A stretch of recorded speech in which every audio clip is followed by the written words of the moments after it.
तो अब सेकंड चरण के अंदर आप देखेंगे बाड़मेर के अंदर जब नेताजी हनुमान बेनीवाल का पदार्पण होगा ना, तो ये सारी चीजें होवा धोवा इनका जितना है ना, ये उड़ जाएगा हवा के अंदर और उमेदाराम बेनीवाल अच्छे मार्जिन के साथ संसद में जाएगा। मुझे कम से कम ये अति महत्वाकांक्षी लोगों का मुझे लगता है कि मारवाड़ के लोग बहुत जल्दी पहचान लेते हैं। आपको अगर शिव का विधायक बनाकर भेजा है तो आप शिव की जनता को की सेवा कीजिए 5 साल। आप वो क्या नहीं हथेली पर सर शिव पाके को नहीं। बाड़मेर का लोग आप बात समझे। जय किसान साथियों, बहुत हवा बनाया जा रहा है बाड़मेर सीट पर कुछ लोगों द्वारा कि भाई निर्दलीय प्रत्याशी रविंद्र सिंह भाटी एक तरफा जीत रहे हैं। उन लोगों को मैं कहना चाहता हूं, उमेदाराम जी की शालीनता, उमेदाराम जी का खुद का व्यवहार, उमेदाराम जी की शांत रहकर 36 कौम को साथ लेकर चलने की उनकी नीति और ऊपर से कांग्रेस का एकजुट मैदान में उतरना, आरएलपी का समर्थन, बाड़मेर सीट पर मैं ये कहता हूं उमेदाराम बेनीवाल आज की डेट के अंदर कम से कम 1.5 से 2 लाख वोट आगे हैं दोनों ही प्रत्याशियों से, रविंद्र सिंह भाटी से भी और भारतीय जनता पार्टी के कैलाश चौधरी से भी। उसका एक कारण है, बाड़मेर की जनता बहुत समझदार है। बाड़मेर की जनता ने इस नौजवान को रविंद्र सिंह भाटी को मौका दिया शिव से कि आप अपने आप को प्रूव कीजिए। अति महत्वाकांक्षी लोगों का मुझे लगता है कि मारवाड़ के लोग बहुत जल्दी पहचान लेते हैं। आपको अगर शिव का विधायक बनाकर भेजा है तो आप शिव की जनता को की सेवा कीजिए 5 साल। आप वो क्या नहीं हथेली पर सर शिव पाके को नहीं। बाड़मेर का लोग आप बात समझे। आपा आज आपने विधायक बनाए हुए है, काल आपा एमपी बनना चाहते, परसों आपा कही देंगे नहीं मैं तो मंत्री, मुख्यमंत्री, प्रधानमंत्री। हथेली पर सरसों पकान की आज की नीति कम हुकम मारवाड़ के अंदर में जिठे मारवाड़ के लोगों की सोच ने जिका इतना मेहनती हुए दीर्घायु काम करनी लोग हुए। तो मैं आ बात कौन कह रही हूँ कतई कि भाई रविंद्र सिंह भाटी डिजर्व कौन करे। आप अपने आप को अगर शिव में प्रूव करते, शिव के अंदर खून पसीना एक करते, 5 साल शिव की जनता को सेवा करते और उसके बाद में अगर आप एमपी के अंदर आते ना, तो फिर आपको शिव की जनता भी और शिव के आसपास की विधानसभाओं की जनता भी बढ़ चढ़कर आपका समर्थन करती। अब ऐसा अगर होता तो सारे के सारे आज जो राजनीति के अंदर लोग हैं, हनुमान बेनीवाल की तरफ देखिए ना, पिछले 20 साल से किस प्रकार से अपने आप को खपा रहा है, अपने आप को प्रूव कर रहा है। खीमसर में अपने आप को साबित किया, उसके बाद में नागौर में, खीमसर में लगातार 2 से 3-4 बार साबित करने के बाद में इन्होंने कहा कि हाँ अब हमें पार्टी बनानी चाहिए। फिर एमपी का चुनाव लड़ा, अब दोबारा एमपी बन रहे हैं। तो इस प्रकार से आपको मारवाड़ के अंदर खुद को प्रूव करना चाहिए। रविंद्र भाई, आप नौजवान जो हमारी युवा तरुणाई है उसको दिशा देने वाले भाई हो, इस प्रकार से आप अति महत्वाकांक्षी होंगे तो मुझे लगता है कि कम से कम ये ठीक नहीं रहेगा। और दूसरी तरफ जिन सपनों की बात कर रहे हो आप, जिन कामों को करने का वादा कर रहे हो आप, वो काम तो आप शिव के विधायक रहते हुए भी कर सकते थे। और दूसरी बात ये कि वो काम आप अगर उमेदाराम भाई साहब से भी कहते तो वो भी करवा सकते हैं वो काम। तो उमेदाराम बेनीवाल को मुझे लगता है बाड़मेर की जनता ज्यादा प्रेफर करेगी। एक जो हाइप जिस प्रकार से बनाया जा रहा है जानबूझ के, ये भारतीय जनता पार्टी द्वारा बनाया जा रहा है कि अगर उमेदाराम बेनीवाल जीत जाता है तो वो कभी भारतीय जनता पार्टी की नीतियों को सपोर्ट नहीं करेंगे, वो भारतीय जनता पार्टी के विचारों को सपोर्ट नहीं करेंगे। और अगर हम इस प्रकार से हाइप बनाएंगे रविंद्र सिंह भाटी का और कल को ये जीत जाते हैं तो ये तो भारतीय जनता पार्टी के कैंडिडेट होंगे। ये कितनी बार मुख्यमंत्री से मिल चुके हैं, कितनी बार टिकट की डिमांड कर चुके हैं। तो ये लोगों को वहां को समझना चाहिए कि भाई पिछले 10 साल से हम भारतीय जनता पार्टी के मंत्री है हमारे बाड़मेर से, इसके बावजूद अगर बाड़मेर की ये हालात है तो मुझे लगता है कि ये चीजें हमें समझनी चाहिए। अगर जिस प्रकार की नौजवान शक्ति का ये हाइप बनाया जा रहा है तो मैं तो राजकुमार रोत को कहूंगा कि सबसे बड़ा हीरो तो वो है जो 28 साल की उम्र के अंदर दोबारा विधायक बन के आ गया। पहले भी उसने वहां पर अपने आप को साबित किया, साथ में 3 विधायक और जिताए बीटीपी के। अब वो बाप की तरफ से लोकसभा चुनाव जीत रहा है बांसवाड़ा का। कहीं मीडिया के अंदर चर्चा नहीं हो रही है, सिर्फ इसलिए कि वो आदिवासी है और वो भारतीय जनता पार्टी को सपोर्ट नहीं करते हैं। ये मीडिया का, कम से कम इलेक्ट्रॉनिक मीडिया का, न्यूज चैनल्स का एक कॉन्सेप्ट समझ लीजिए। जो भारतीय जनता पार्टी को सपोर्ट करने वाले लोग हैं उन्हीं का हाइप बनाया जा रहा है। और आज बाड़मेर सीट के ऊपर रविंद्र सिंह भाटी, कैलाश चौधरी, रविंद्र सिंह भाटी, कैलाश चौधरी, मीडिया द्वारा इन दोनों को दिखाया जा रहा है बढ़ा चढ़ा के, जबकि उमेदाराम को जानबूझ के दबाया जा रहा है। मैं ये मानता हूं कि बाड़मेर की जनता ऐसा नहीं होने देगी। बाड़मेर की जनता उमेदाराम को जिताकर संसद में भेजेगी। और अभी फर्स्ट जो चरण था प्रथम चरण के मतदान हो चुके हैं, तो अब सेकंड चरण के अंदर आप देखेंगे बाड़मेर के अंदर जब नेताजी हनुमान बेनीवाल का पदार्पण होगा ना, तो ये सारी चीजें होवा धोवा इनका जितना है ना, ये उड़ जाएगा हवा के अंदर और उमेदाराम बेनीवाल अच्छे मार्जिन के साथ संसद में जाएगा। मुझे कम से कम ये लग रहा है। आपको क्या लगता है?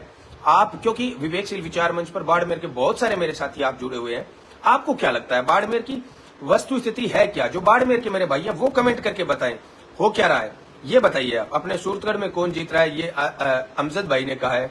अमजद भाई, किसान आंदोलन के बाद में आप गंगानगर लोकसभा सीट को तो अगर पंजाब का हिस्सा माने तो ज्यादा बेहतर रहेगा।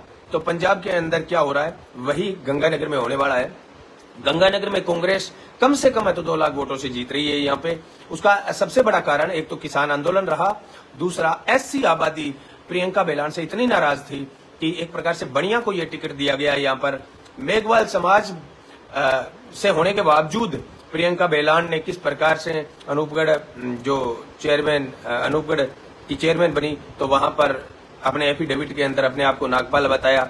तो मेरे एससी के जो भाई है वो इतने भोले नहीं है, वो सब समझते हैं ये सारी चीजें। जानबूझ के ये सीट जो है वो बनिया समाज को दी गई है भारतीय जनता पार्टी द्वारा, और एससी का रिजर्वेशन का मखौल उड़ाया है। जनता जवाब देगी। इससे पहले भी बहुत सारे लोगों ने आरक्षण को इस आधार पर बुनाने का प्रयास किया है। सूरतगढ़ नगर पालिका में श्याम सुंदर जी गोदारा जो मेघवाल बन के यहाँ पर चुनाव लड़े थे, उनको भी जनता ने रिजेक्ट किया था। वैसा ही कुछ यहाँ पर होगा। मैं सूरतगढ़ और गंगानगर लोकसभा सीट पर चर्चा इसलिए नहीं करना चाहता, मतदान हो गया, और अब मतदान हो गया तो उसके बाद में आप 4 जून को परिणाम देख लेना। ये जो 12 सीटें प्रथम चरण की है, मुझे लगता है इन 12 में से कम 5 सीटें इंडिया गठबंधन जीत रहा है, जिनमें गंगानगर, चूरू, नागौर, सीकर और झुंझुनू, ये 5 सीटें कंफर्म जो है भारतीय जनता पार्टी से निकाल रहा है इंडिया गठबंधन। और करौली, सवाईमाधोपुर और दौसा, ये 2 सीटें ऐसी है जो आ जाती है तो मुझे लगता है कि उसके बाद में मोदी जी का जो ये क्लीन स्वीप का सपना था, उत्तर भारत में इस प्रकार से कांग्रेस को सीटें मिल रही है, दक्षिण भारत में भारतीय जनता पार्टी का पहले से सफाया है, तो ये 400 पार करेंगे कहां से? मुझे तो ये नहीं समझ में आ रहा है। भारतीय जनता पार्टी खुद अकेले मात्र 403 सीट पे चुनाव लड़ रही है, उनमें से 400 सीट जीत जाएगी, ऐसा पॉसिबल नहीं है मेरे भाइयों। अब बाकी बात रही बाड़मेर की, तो बाड़मेर में अभी एंट्री हनुमान बेनीवाल की होनी बाकी है भाई।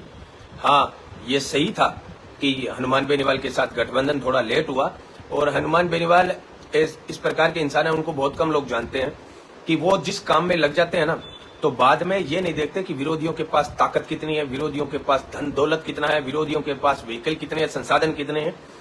हनुमान ने पिछले 20 दिन में नागौर जिले को इस प्रकार से छान मारा है, आप जानकर हैरान रह जाएंगे कि भारतीय जनता पार्टी जो अपने आप को विश्व की सबसे बड़ी पार्टी कहती है, जिसका काडर कहते हैं कि हर बूथ पन्ने पर उनका काडर है, वो सारा का सारा ध्वस्त हो गया।